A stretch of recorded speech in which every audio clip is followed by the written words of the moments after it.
Welcome to the Voices of Manufacturing, where business leaders across the industry share their unique challenges and insights. Brought to you by Dazuki. Welcome to the Voices of Manufacturing podcast. I'm your host, Brian Slee, and joining me today is Alek Zelnins. Sorry, Alek, I got your name mixed up there with Alex. It's kind of funny because we were talking about this before we started on how to pronounce your name. But Alek is a maintenance manager for Gailey Foods. Welcome to the podcast, Alek. Thanks, Brian. It's an honor to be part of your podcast. How are you doing? I'm doing great. I'm excited today because we're going to talk about a topic, maintenance, that we haven't hit on yet with our podcast. And I know this is an area for a lot of manufacturers where there's big opportunities for improvement. So let's dig in. We're going to cover quite a few topics today related to maintenance. But before we get too far into it, I want to understand, how did you get into manufacturing? And specifically, how did you get into maintenance? My initial thought, when I was thinking about the education, was to become an engineer, and I graduated from the university with a mechanical engineer degree, and when I arrived to Canada from Europe, I understood that the market wasn't there, so I started as a mechanic.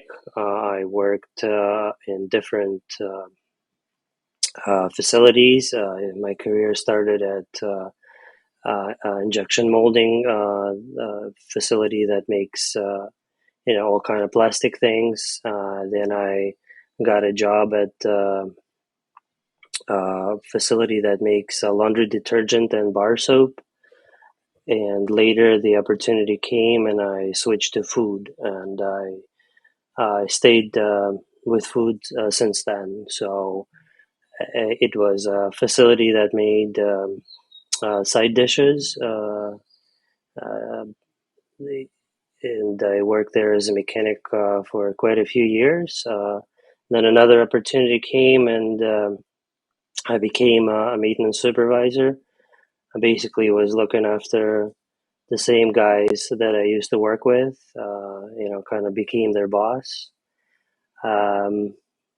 Sometime after that, decision was made to close the facility, and I was forced to look for another job. And, I decided to stay with food manufacturing, and I found a job at Gailey Foods, so where I currently work as a maintenance manager.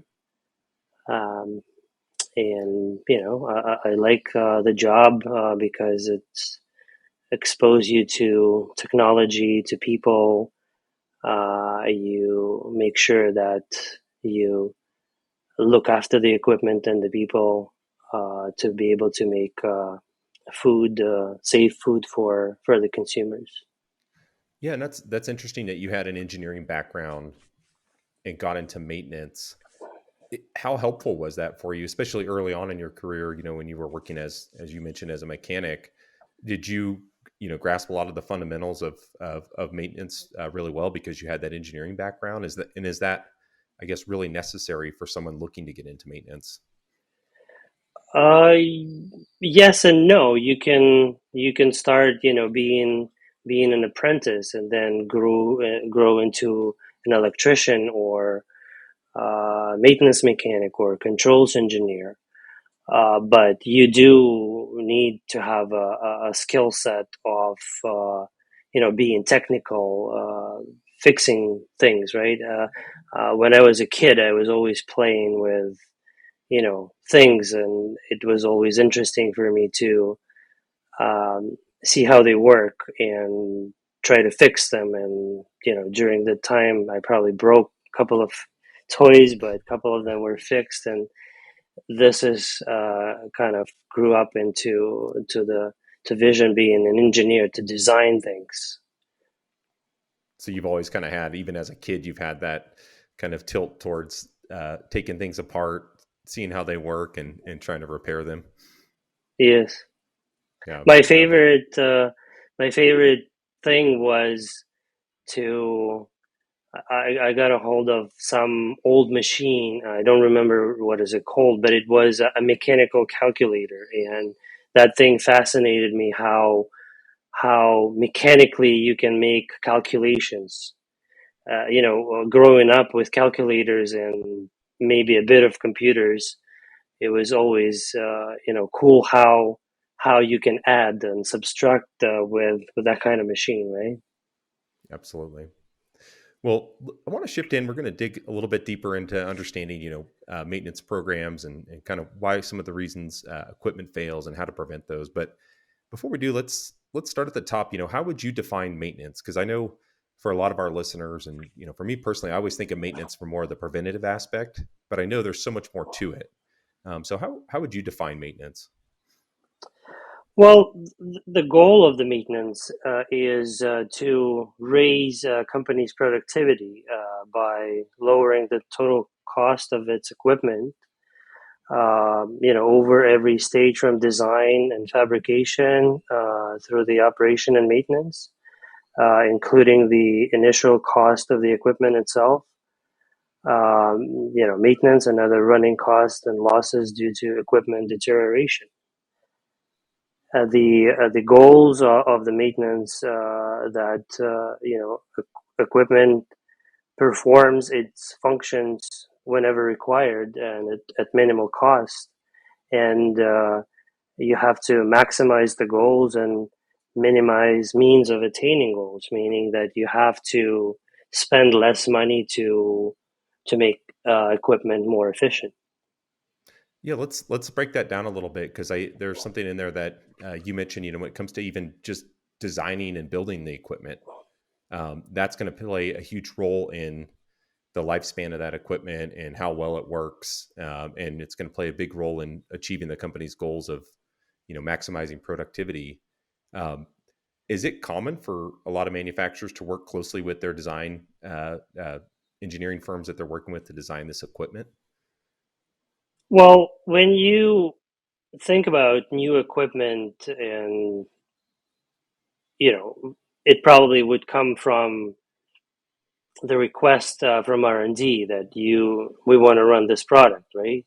And it could be a completely new product or a variation of what you already have, but you either need to modify the existing equipment or build something new.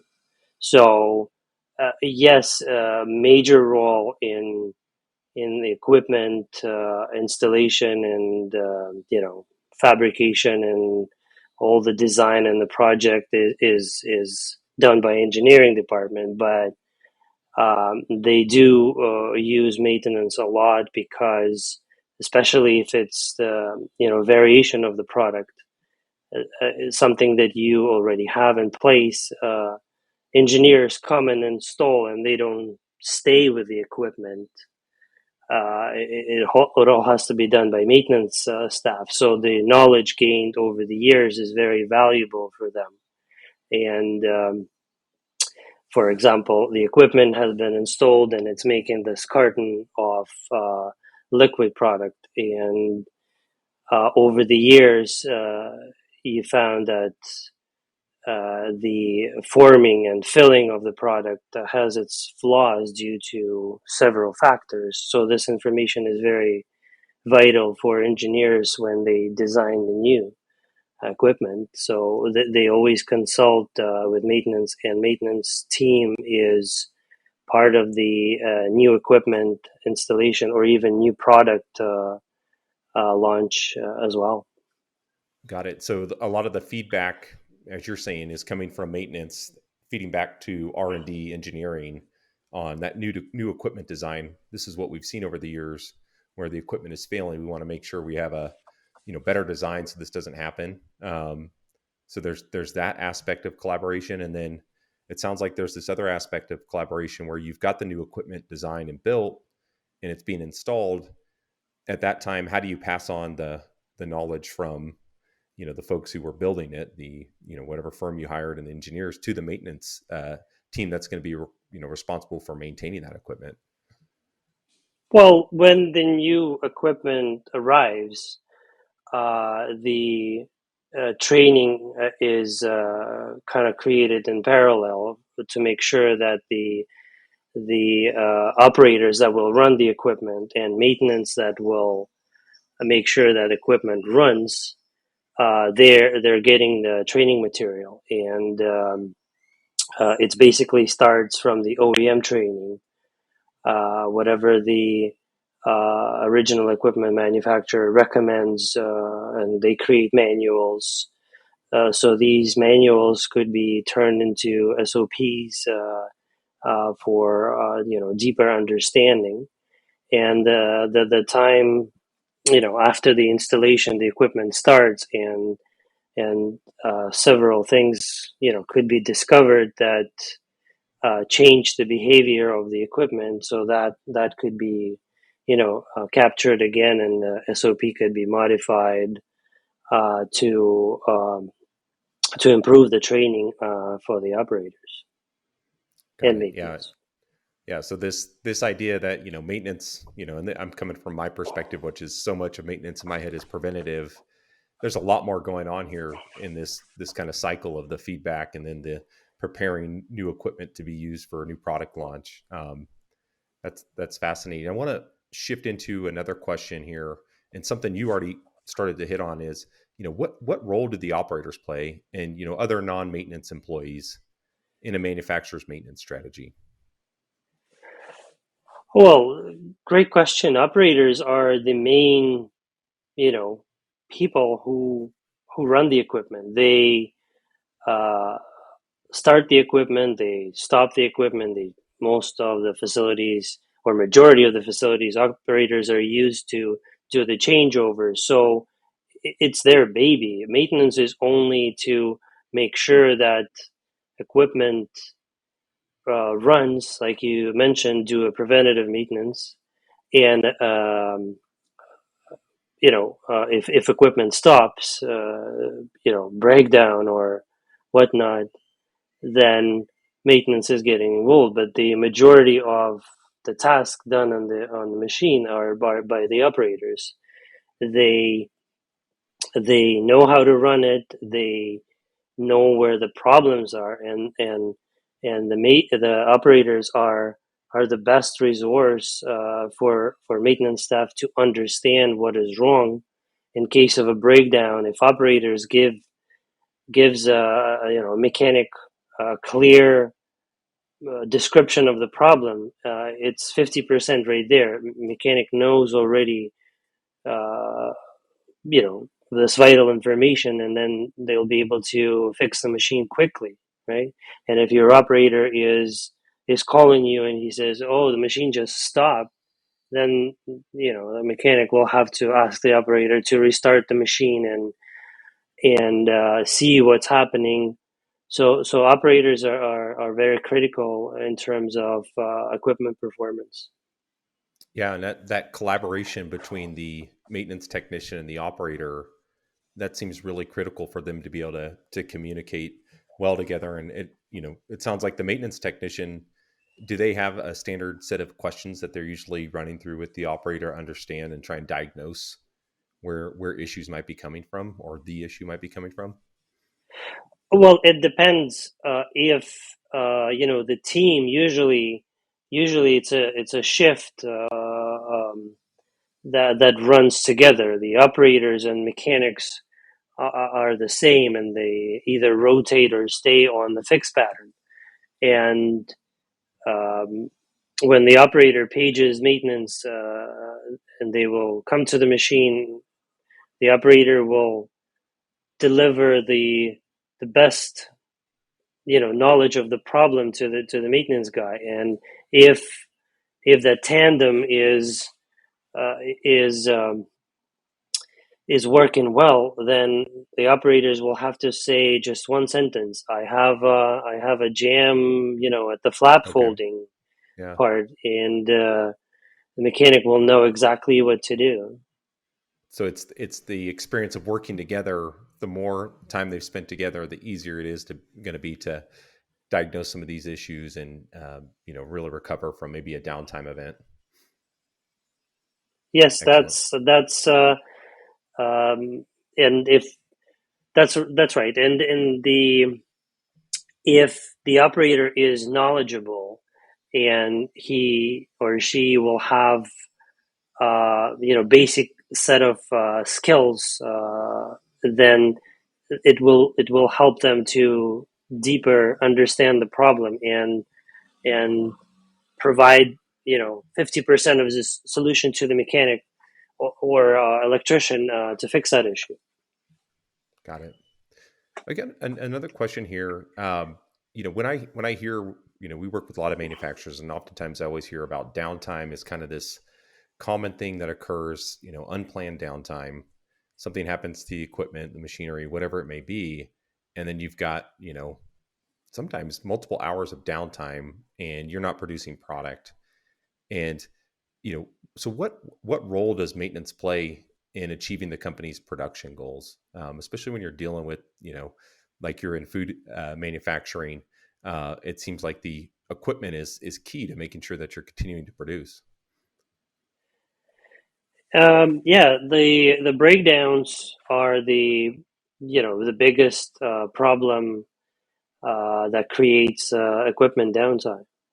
So there are two approaches that company can take. They can go into firefighting mode and don't do any preventative or predictive maintenance or condition based maintenance or other types of maintenance that you can do on the equipment, and they just choose to stay on the breakdown path. But that's not a very sustainable model because you're gonna have firefighters basically not the mechanics or electrician that are attending your equipment, and your equipment will be breaking often, right? So the best strategy is to use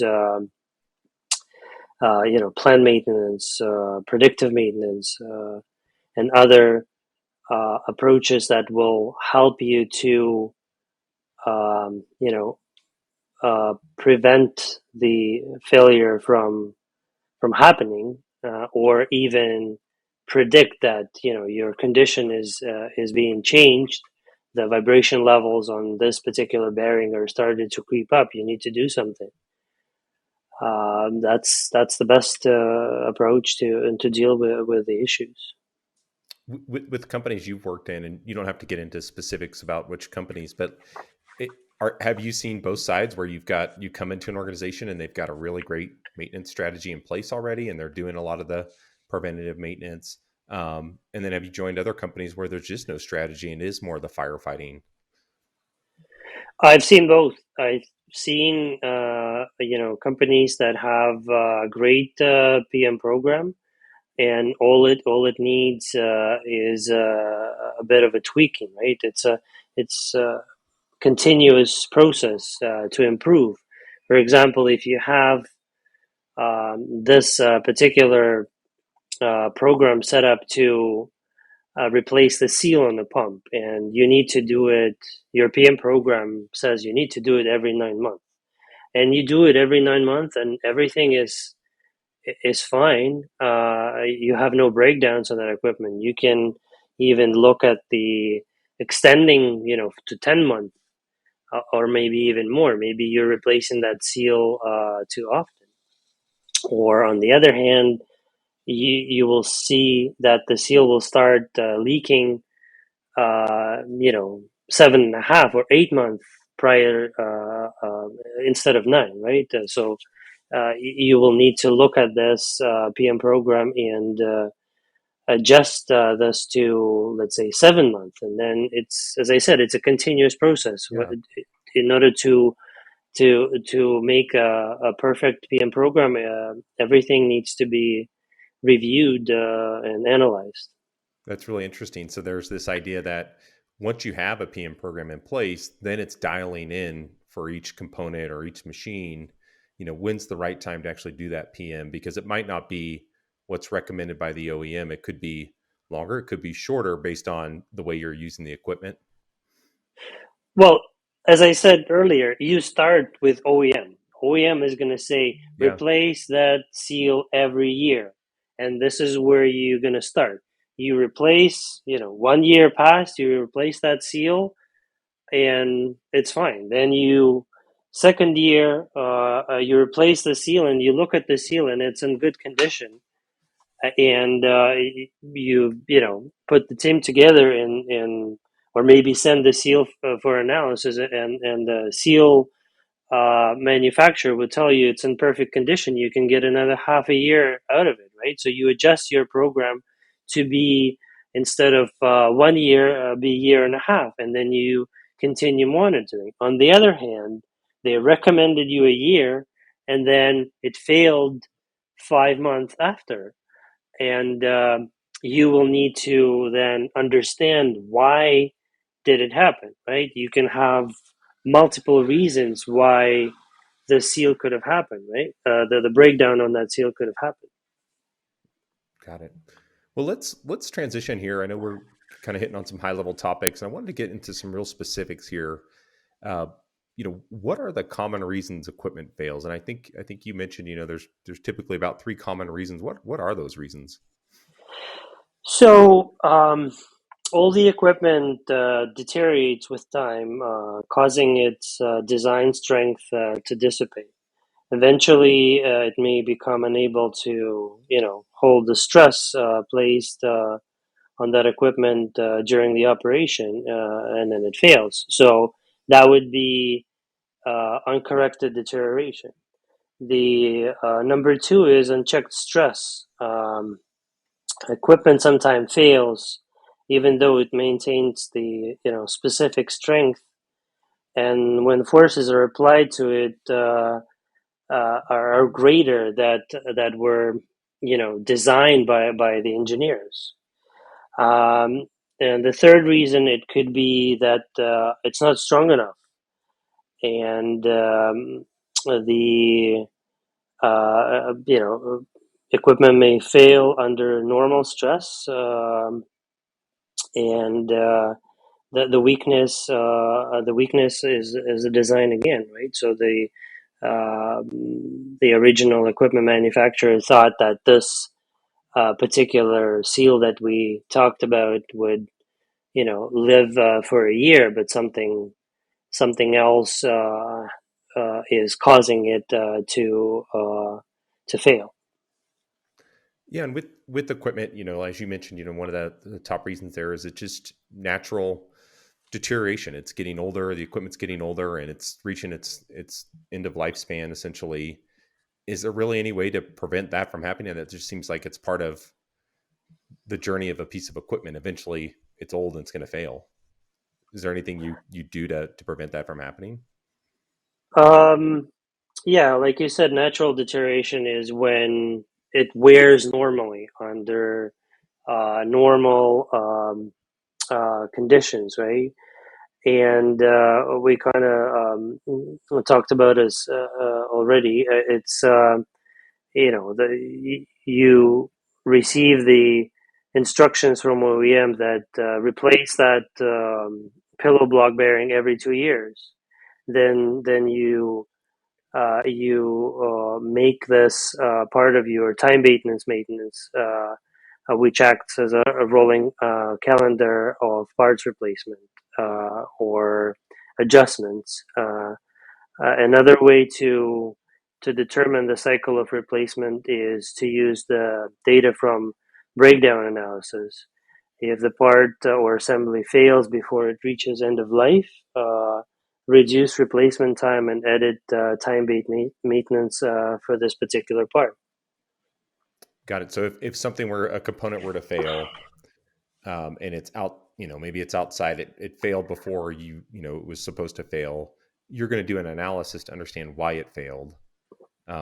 What's an example of something you see that's pretty common, where I know bearings are one that I hear about quite often. But what's that analysis look like? Who's typically involved in that analysis? It's regular guys from the floor. The team usually is one person from production, one from maintenance. If the issue is complicated, then you can involve more people. But it's down to the same people from the floor. The person who runs the machine and the person who fixes the machine. They're the best. Their best source to understand why, because it could be related something that the operator did, or it could be related to what maintenance guy didn't install correctly, or the parts that we are receiving are the quality declined of the parts, Yeah. or they started to buy parts made like a knockoff. So, or that I've seen that happening all across the industry. And that's the people. They will sit down. They will quickly. It's not, if you think about it, there would be a big meeting. No, it's not. It's a quick question answer, decision making. Why, and they're there. They 80% of the time the reasons are clear, and what to do with them are clear as well. When the problem became complex, then you need to involve controls engineers, maybe even OEM. You need to contact them and see, is the part that you supply, did you change the quality of the materials, right? Because I've seen that happening too, especially now with all the supply chain issues that the entire world is facing.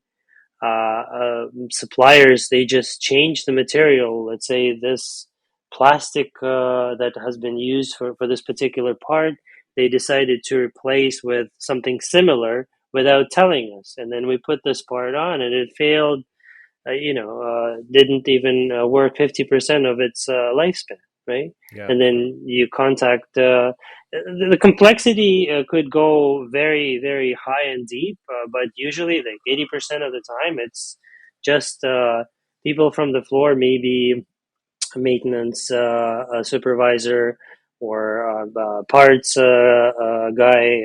Yeah, it's people from the floor who are doing the most of the analysis.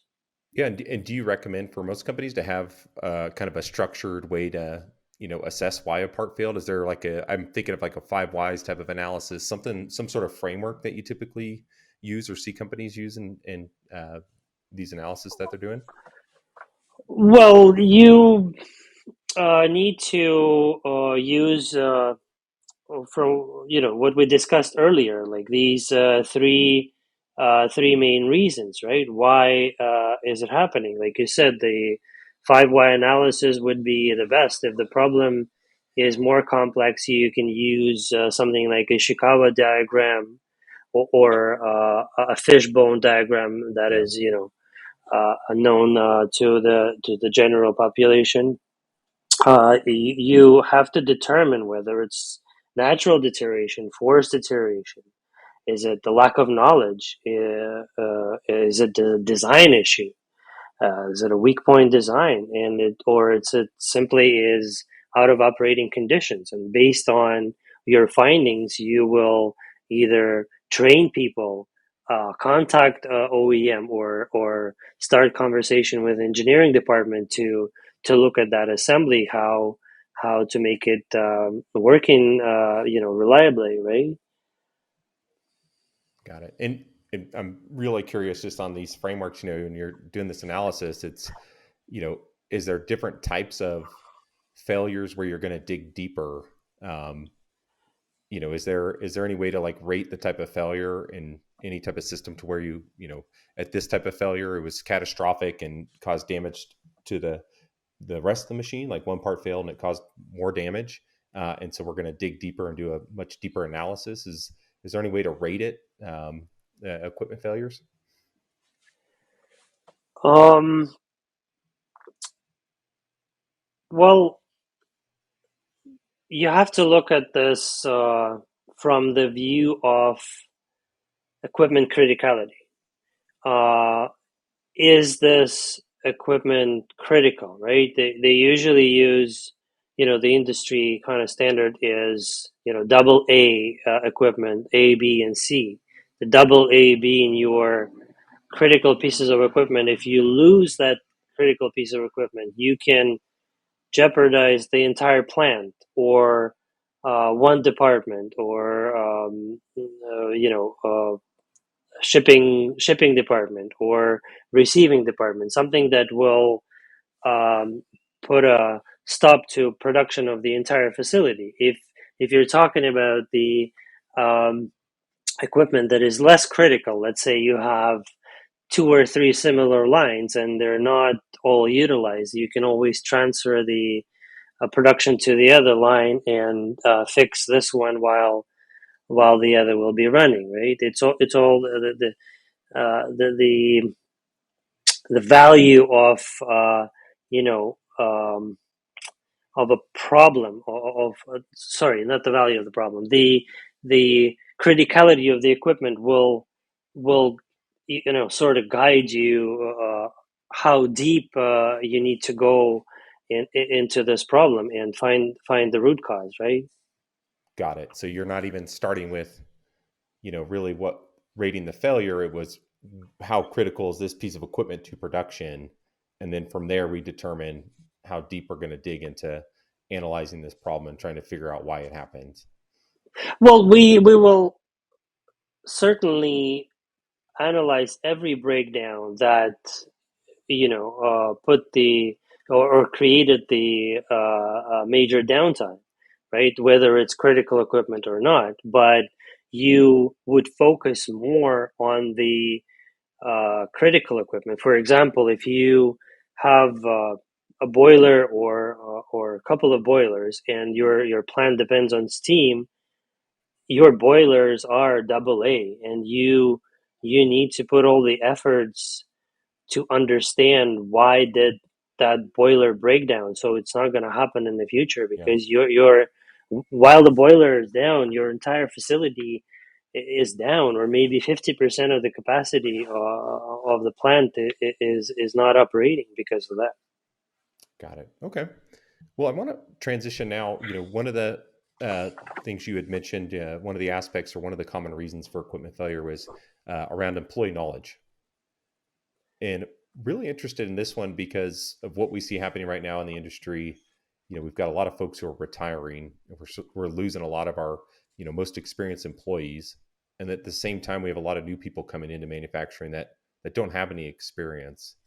And so, what are some of the initiatives that, manufacturers should be focused on to, ensure their employees have the knowledge and skills to perform, these critical maintenance tasks?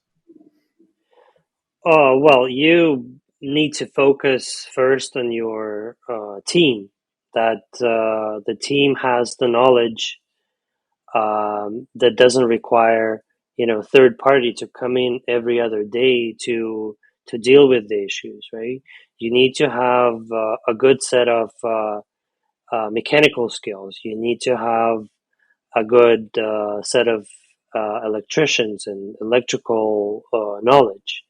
The most important part now, because factories are automated, it's no longer manual creation, right? It's the machines that create everything. We have just operators that start the machine, load the material, and the machine does the rest. So controls engineer is a big one, right? A lot of companies don't have control engineers on site. They have they outsource this, and if the problem happens, then they have to wait when the person comes in. Well, luckily now it's easier to connect remotely and fix the equipment or identify the issues. Then the company needs to invest in the younger labor force, like apprenticeship programs, right? So they need to either find the people from their floor who are just the general labor from production floor, or skilled operators that wanted to advance into mechanics or technicians, and there is a bit of a labor shortage at the moment, so it is kind of a right time to invest now in the and promote the uh, manufacturing jobs, because the way I see it, all the kids, they want to be a YouTuber or Instagrammer. They just want to dance or talk or do crazy stuff on the internet and get paid from these various media platforms. That's interesting. So the apprenticeship program is really interesting. Is that, do you see that as, mostly for inexperienced employees you're bringing in the organization, you're going to put them right in an apprenticeship program, or are you seeing companies that are taking their, maybe some of their production operators who don't have, some of the mechanical and more technical skills, and putting them in an apprenticeship program as they're also doing their normal job? Well, you can analyze what's happening with your talent on the floor, right? And you see that this particular operator calls, the rate of request from maintenance department from this particular operator is less than the others, meaning that this person is, mechanically inclined. He understands how this stuff runs, whether he had a or she had a job before in similar field where they had to work with things and fix the things, right? So you can focus on these kind of operators and offer them the apprenticeship program. They're still going to be working as an operator, start going to college, and um, over the time they will transition into maintenance department. By the time comes, they get the hours, they get the license, they're fully certified, the knowledge is there. They start working as a mechanic or even electrician. I've seen, during my career, it was happening more, and then um, now there was a gap. I would say I haven't seen a lot of apprenticeships programs, in places where I used to work, and I think now it's on the rise. Manufacturing companies are realizing that if they will not do something now, then we will lose these. We'll have a big problem, right? We're talking about, we hear politicians talk about, let's bring manufacturing back to North America, and that's one of the things that needs to be done to be successful of bringing that manufacturing. Yeah, the apprenticeship programs, and basically making sure that people are aware of these career paths is something that we need to do a better job of exposing people who are coming out of high school and secondary schools to these careers. I think companies need to use the same platforms that have all these kids, that dance, sing, do crazy stuff. They need to invest in these platforms to show that you can do it, right? This is the way to advance your career, right? Uh, Yeah. it's a great tool, I think, to do as well. Yeah, no, that's an interesting idea, is for companies to start posting their own videos from maybe some of their own production equipment and lines. I know that's always fascinating to see the inside of a manufacturing facility. Um, Moving on here, though, you mentioned, team is really important, so making sure you have the right team. The other thing I wanted to hit on is, knowledge is also really important, right? And you mentioned the apprenticeship program. How else do you support your employees with, making sure they have the right knowledge or the right information to do the job? We use outside resources for training. That's always been a good option. You use companies that provide training for mechanical knowledge, electrical knowledge, controls, how to use these continuous improvement methodologies. As well, the local team, have enough knowledge to become a trainer. For example, you take the most experienced guy and make him a trainer. You can, bump up his salary a bit and ask him to develop the training program to share the knowledge that he or she possesses, right? And I've been doing it at almost all the jobs that I've been, since I started to work as a supervisor and a manager.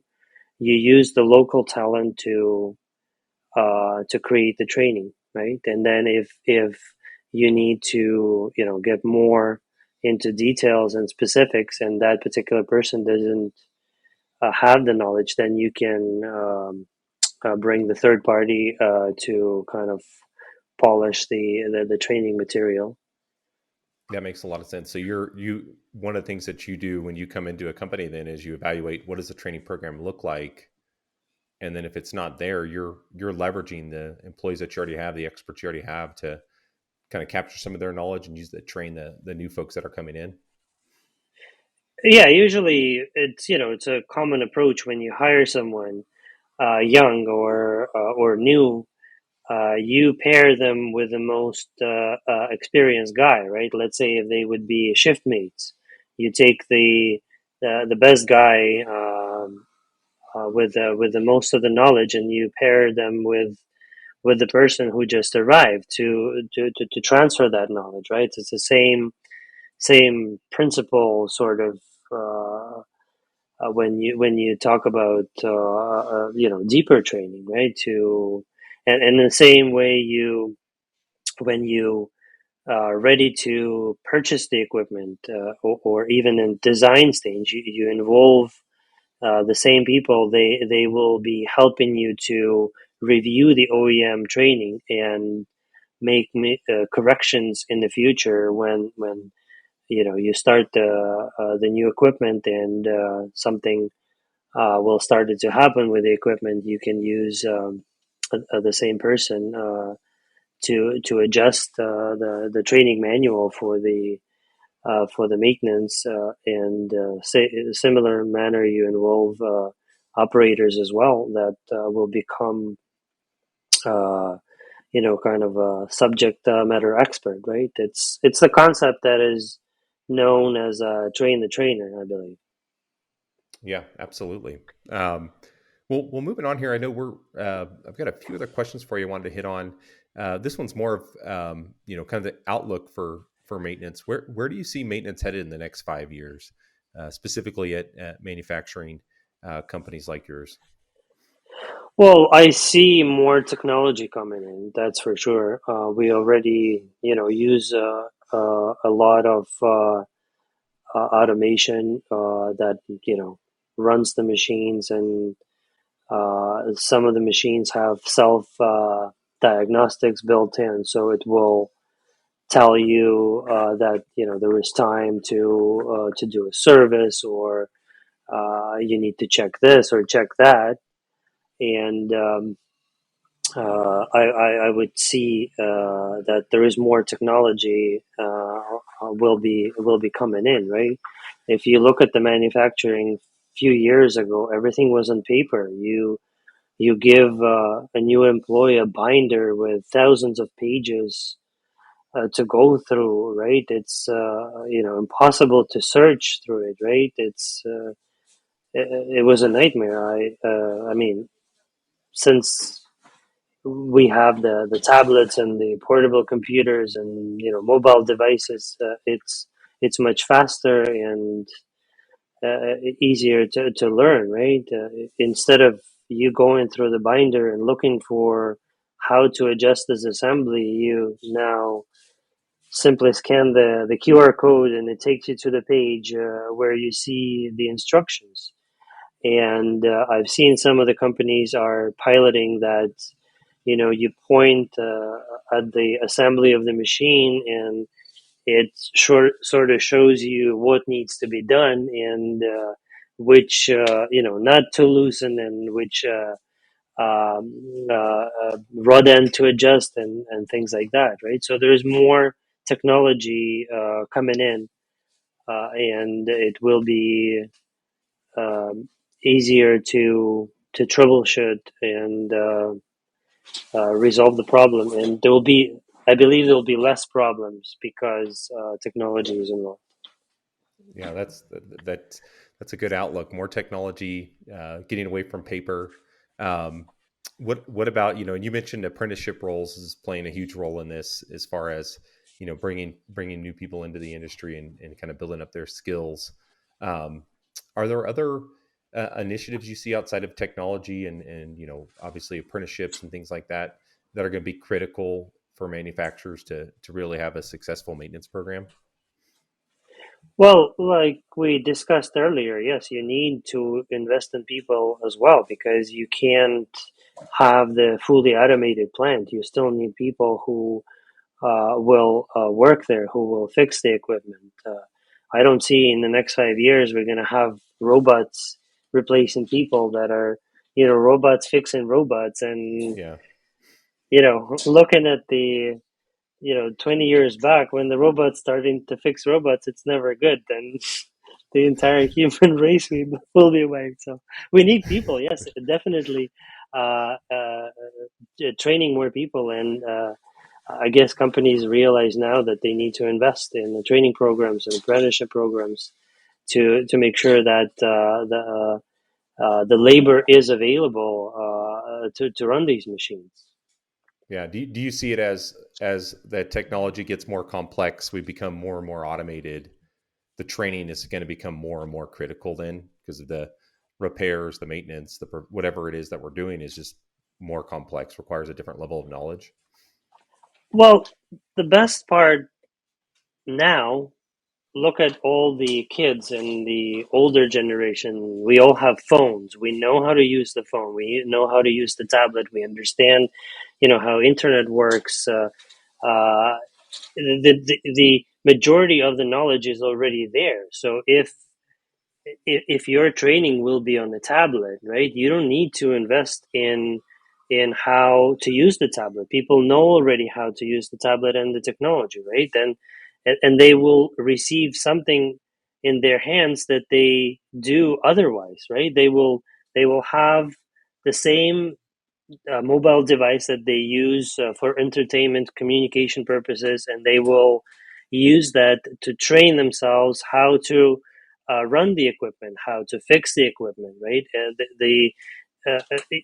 I've seen um, people on the road, when the car broke down, they open the YouTube and they look Yeah. how to replace the tire. Like, Yeah. it sounds odd and it looks odd, but it is the reality. People use these social media platforms and mobile devices to learn on the go. They don't need to spend the time learning one particular subject if the training will be available for them at the moment when they need it. That's really interesting. So it's that on demand, at the moment of need, having access to that information, that's going to be how we deal with, some of these challenges with getting the right people in the right roles.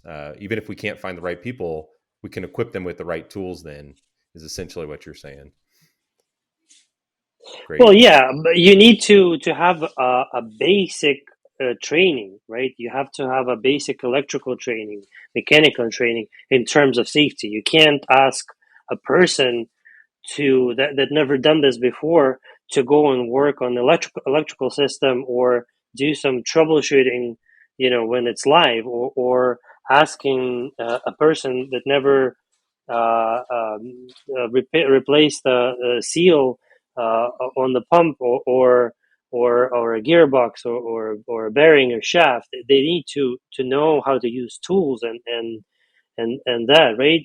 I was talking about the mobile devices and training on the mobile devices. When you have that base, right, and you need to go and address one, because pieces of equipment are big, complex, and sophisticated, right? You can't learn everything in one shot, and this you working on the top seal of that particular machine could be once in a while. So you know how to undo the bolt, how to remove a component, right? But when you need to set this back up, this is where you need to have that critical Yeah. knowledge, right? You have to do it 15.5 millimeters this way and half a millimeter that way. You not necessarily need to keep it in your head, but you will have a device that is ready for you to tell you, please move this way, lock the bolt, and you're done, right? Yeah. Got it. What you're pointing out here is that there's like a base level of fundamentals that people have to have in order to do their job. And then from there, then we can equip them with the right tools, like a tablet or something to be able to diagnose an issue or fix a simple, make a simple repair. Well, Alek, this has been great. I wanted to wrap this up with, I wanted to hear what's your favorite business quote? I thought about this, and I think the best one that comes to my mind is a quote by Taiichi Ohio, who is the father of Toyota production system. He said, "Without standards, there can be no improvement." Meaning that the first step is to create standard, then you start the improvement. If your operator A and operator B do not complete work the same way, it will be nearly impossible to improve their processes. And standard work will reduce variation and waste as well, will lead to better quality and happier customers. Excellent. Yeah, I love that quote as well. And then one last request here, for our audience, if you could leave them with one piece of advice when it comes to, running their maintenance program or maintenance in general, what would that be? Invest in your people, train them. They're your best resource. Have a robust PM program with analysis of the system. The continuous analysis, the continuous improvement is the key. And the big one is now invest in predictive maintenance. Install these sensors that monitor vibration and temperature, and monitor the trend, analyze it, and it will tell you before your equipment will fail. It will give you an early sign. That's another one that I see happening more and more. Excellent. Well, Alek, I really appreciate you coming on the podcast with us today. If people want to reach out to you, I know you're pretty active on LinkedIn. Is that a good place for people to connect if they have follow-up questions for you and want to seek advice? Yes, that's the best way to connect with me on LinkedIn. Yes. Excellent. Well, again, Alek, thank you for your time today, and appreciate you joining us on the podcast. Thanks for having me, Brian.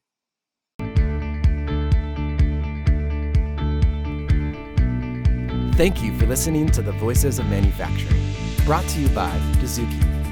To stay up to date, subscribe to the show on iTunes, Spotify, or wherever you get your podcasts. Visit dozuki.com/podcast to learn more.